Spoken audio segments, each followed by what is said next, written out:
Episode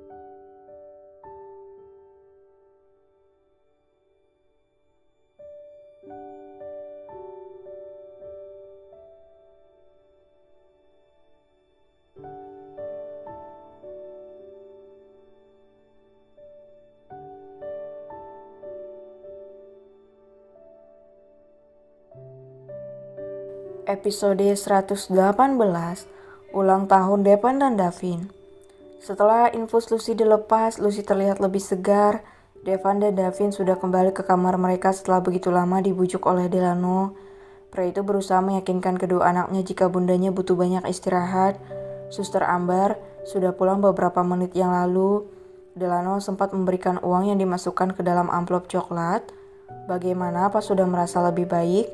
tanya Delano. Kini kedua pasutri itu bersandar di headboard ranjang seraya menonton film kesukaan Lucy. Ya, jauh lebih baik," jawab Lucy. Ia bersandar di dada bidang Delano. "Tadi saat aku pingsan, aku mimpi kembali ke masa lalu saat aku berusia 8 tahun. Tapi anehnya aku memiliki semua ingatan hingga aku sebesar ini. Aku seperti baru bangun tidur saat aku membuta mata. Aku berjalan menuju pintu, tapi di balik pintu pria itu sedang melakukan hubungan badan dengan Tante Carmilla. Saat aku akan berbalik, Jaka menatapku sambil tersenyum. Aku benar-benar takut, Mas," tutur Lucy. Jangan diingat-ingat lagi. Aku tidak mau kamu sakit." Delano mengusap bahu Lucy dan mencium puncak kepala Lucy. "Di dalam mimpiku Aditya juga tiba-tiba muncul lalu menusuk Jaka berkali-kali. Setelah itu kamu datang tapi Aditya langsung menembakmu. Itu hanya bunga tidur, sayang. Yang terpenting sekarang semuanya sudah tidak akan mengganggumu lagi. Jaka sudah meninggal dan Aditya akan dipenjara dalam kurun waktu yang cukup lama." "Lalu bagaimana dengan kerjasamaku dengan dia, Mas?" "Kamu tenang saja, kakakku Glenn yang akan mengambil alih perusahaan itu." "Oh iya, ngomong-ngomong, siapa dia, Mas?" "Dia adalah kakak angkatku, dia sudah lama bekerja pada Aditya." "Kenapa waktu itu dia memanggil Mas dengan panggilan Tuan?" "Karena memang dia seperti itu, sayang. Dia selalu profesional saat bekerja," jawab Delano terkekeh. Dia memang menyadari jika Glenn kakaknya adalah orang yang sangat kaku. Hari pun berganti dengan cepat. Tak terasa hari ini adalah hari ulang tahun kedua putra Delano, sekaligus hari kematian istri pertamanya. Lucy sedang bersiap. Dia memakai atasan berwarna navy dengan motif polkadot dan memakai celana kulot berwarna hitam dengan plaid sos berwarna senada dengan atasan yang ia kenakan. Wajah Lucy sengaja memakai riasan dan rambutnya diikat ke atas. Perut Lucy sudah terlihat sedikit menyembul. Berulang kali dia mematut dirinya di cermin.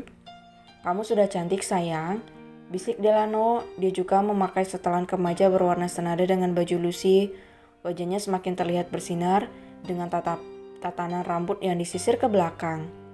"Sepertinya kamu akan jadi pusat perhatian di acara Depan dan Davin. Penampilanmu yang seperti ini, kamu terlihat seperti gadis yang akan pergi kuliah," celutuk Delano. "Kamu kali, Mas, yang bakalan jadi pusat perhatian guru-guru mereka. Pokoknya awas aja kalau sampai Mas berani lirik-lirik wanita lain. Lihatlah penampilan kita sudah bagai bumi dan langit," ujar Lucy sengit. Delano tersenyum senang karena Lucy mulai terlihat posesif kepadanya. Delano langsung memeluk perut Lucy dari belakang. "Kamu gemesin banget sih kalau lagi cemburu gini. Tapi kamu benar, kita bagai langit dan bumi. Kamu langitnya, aku bumi." Lucy hanya menanggapi gombalan dengan memanyunkan bibirnya. "Mas, apa nanti kita akan mengunjungi makam Mbak Karina?" "Entahlah sayang, aku juga belum kepikiran waktu yang tepat untuk memberitahu mereka. Aku hanya tidak ingin merusak hari bahagia mereka," tutur Delano seraya terus menyusuri leher jenjang Lucy. "Mas, geli." Lucy memukul dada Delano pelan. "Apa acaranya tidak bisa ditunda?" desis Delano dengan suara parau. Namun Lucy malah berbalik dan meninggalkan Delano selayang mengerlingkan matanya. "Tidak, ayo Mas berangkat," ujar Lucy di depan pintu kamar mereka seraya terbahak. Delano tersenyum seraya geleng-geleng kepala dengan sikap istrinya itu. Delano lantas berjalan menyusul sang istri. Acara ulang tahun yang digelar untuk Depan dan Davin tak tanggung-tanggung. Delano menyiapkan ballroom hotel dan mengundang seluruh teman sekolah kedua putranya dan semua guru pengajar. Keluarga Delano dan keluarga besar Lucy telah berkumpul. Beberapa tamu undangan juga sudah datang. Lisa dan Regan terpaksa harus mengundurkan jadwal keberangkatan mereka demi keponakannya. Depan dan Davin sangat bahagia di tengah kemeriahan ulang tahun mereka. Senyum mereka terus mengembang, hingga membuat siapapun yang menatap mereka turut mengembangkan senyuman. Lucy tak kalah bahagianya melihat senyum kedua putranya. Rasanya 5 tahun perjuangannya kemarin membesarkan mereka kini terbayar lunas. Bagi Lucy, seluruh hidupnya hanya untuk membahagiakan Depan dan Davin. Bayi yang tanpa sengaja dia temukan dan dia rawat dengan penuh perjuangan juga cemoohan orang-orang. Namun bagi Lucy, saat bersama kedua putranya, Lucy bisa mendapatkan ketenangan. Bahkan rezeki Lucy pun mengalir dengan deras. "Kenapa kamu terus senyum-senyum sendiri, sayang?" "Karena aku bahagia, Mas. Lihatlah senyum mereka sejak tadi tidak pernah surut," ucap Lucy seraya menatap kedua putranya. Kamu benar, rasanya aku tidak tega jika harus mengatakan kebenarannya." "Kita tetap harus mengatakannya. Bagaimanapun mereka 9 bulan tumbuh di perut Mbak Karina dan dilahirkan olehnya. Meskipun sejak dari lahir akulah yang merawat dan membesarkan mereka," ujar Delano. MC acara memanggil Delano dan Lucy untuk maju ke depan karena acara potong kue akan segera dimulai. Keduanya berjalan beriringan seraya sesekali menyapa tamu yang hadir. Depan tampak antusias membelah kue mereka. Keempat orang itu memegang pisau roti yang panjang, lalu saat lagu potong kuenya menggema mereka mulai membelah kue. "Terima kasih ayah, terima kasih bunda." Devan dan Davin memeluk dan mencium kedua orang tuanya. Acara telah usai dan menyisakan keluarga besar mereka. Raffi sepupu Delano berjalan seraya menggandeng tangan seorang gadis. Wajah gadis itu memerah, dia terus menunduk karena malu. "Ada apa sayang? Angkat kepalamu, jangan malu," ujar Raffi. Namun gadis itu semakin menyembunyikan wajahnya di lengan Raffi. "Santi, ya ampun, itu beneran kamu?" Lucy mendekati Santi, menejar di butiknya dengan senyum yang semakin lebar. Santi sendiri merupakan adik kelas Lucy di sekolah kejuruan. Dia ikut menjadi karyawan Lucy karena saat itu dia tak ada biaya untuk lanjut ke perguruan tinggi. Namun atas kebaikan Lucy, Santi dibantu Lucy membiayai kuliahnya hingga selesai sembari bekerja.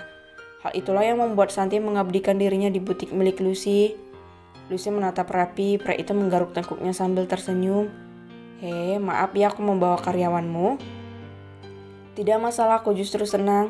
Tapi jangan pernah mempermainkannya atau aku akan buat perhitungan sama kamu," ucap Lucy seraya melirik Santi yang terus menunduk. "Tentu saja tidak akan," jawab Raffi seraya mengusap bahu Santi. Raffi lalu kemudian menghampiri Depan dan David meninggalkan Santi bersama Lisa dan Lucy. "Sejak kapan, San? Kamu tega banget gak kasih tahu aku sama sekali?" "Baru mbak, sebulan yang lalu pas diambil pesanan, terus aku bantu dia karena dia dikejar-kejar wanita. Aku disuruh pura-pura jadi pacarnya. Gak taunya kecantol beneran." Santi mengatakannya dengan wajah semerah tomat.